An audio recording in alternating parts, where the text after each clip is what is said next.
يصل ارتفاع الشلال الموجود أسفل مضيق الدنمارك إلى 3500 متر، وهو ما يفوق بكثير أكبر شلال على الأرض، شلالات أنجل في فنزويلا.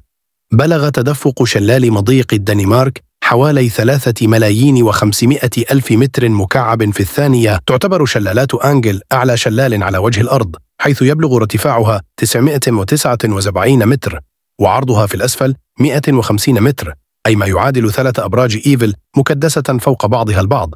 ومع ذلك فإن أنجل فولز ليس أكبر شلال في العالم، وينتمي هذا اللقب إلى شلالات مضيق الدنمارك، وهي عبارة عن مسطح مائي ينحدر في المضيق بين غرينلاند وأيسلندا، مما يعني أن أكبر وأطول شلال في العالم يقع تحت الماء وفقاً للعلوم الحية. وهذا ممكن لأن الاختلافات في درجات الحرارة والملوحة تغذي معظم التيارات المحيطية.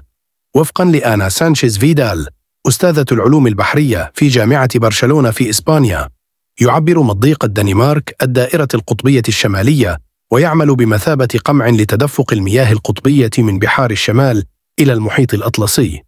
ولكن كما هو الحال في أي مكان آخر في المحيط، فإن المياه في المنطقة ليست موحدة. شمال مضيق الدنمارك تتعرض المياه السطحية لهواء القطب الشمالي البارد وتصبح أكثر برودة، حيث يتجمد بعض الماء، مما يؤدي إلى تركيز الملح في المناطق غير المجمدة. مياه المحيط الباردة والمالحة أكثر كثافة من المياه الدافئة، لذلك تغوص إلى القاع بينما تطفو الطبقة الأخف على السطح. ويغذي هذا التبادل تيار المحيط العميق الذي يتدفق جنوباً عبر المضيق ويصب في بحر إيرمينغر في شمال المحيط الأطلسي. وبطبيعة الحال تحتوي الشلالات دائما على منحدرات أو منحدرات، ومضيق الدنمارك ليس استثناء. أنشئت حافة شديدة الانحدار بارتفاع 3500 متر في قاع البحر بالقرب من الطرف الجنوبي لغرينلاند عن طريق الأنهار الجليدية منذ 11,500 إلى 17,500 عام خلال العصر الجليدي الأخير. تندفع مياه قاع البحر المتدفقة جنوبا عبر المضيق فوق حافة الحافة شديدة الانحدار، وتسقط على جانبها لتشكل شلالات تحت المياه السطحية الأكثر دفئا لبحر إيرمينغر. وعلى الرغم من أن قاع البحر ينحدر أكثر من 3500 متر، إلا أن ارتفاع الفيضان يبلغ حوالي 2000 متر فقط، أي ضعف ارتفاع شلالات أنجل، لأنه يتدفق إلى بحيرة عميقة تحتوي على مياه باردة وكثيفة. وهذا الشلال مثير للإعجاب للغاية، لأنه ليس مثل الشلال البري، وفقا لمايك كلير رئيس مجموعة النظم الجيولوجية البحرية في المركز الوطني لعلوم المحيطات في المملكة المتحدة في ساوثهامبتون.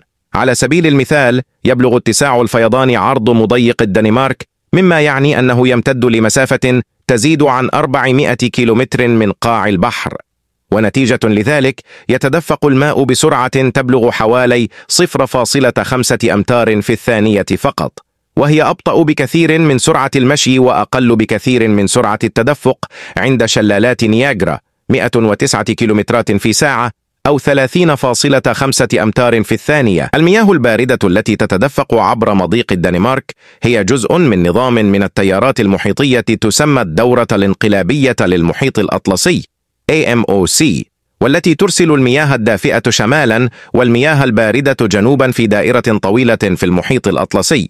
وبعد خروجها من مضيق الدنمارك تواصل المياه الباردة رحلتها جنوبا إلى القارة القطبية الجنوبية، حيث تسخن وترتفع إلى سطح البحر يسمى التقلب، ثم تعود لتكمل الدورة في القطب الشمالي. شارك فيدال أن الشلال مهدد حاليا بسبب تغير المناخ. يؤدي ذوبان القمم الجليدية وارتفاع درجة حرارة المحيطات إلى ضخ المزيد من المياه العذبة إلى النظام، مما يؤدي إلى إبطاء معدل الدورة AMOC. إذا توقفت AMOC عن الحركة سيفقد شلال مضيق الدنمارك كثافته ويتوقف عن التدفق.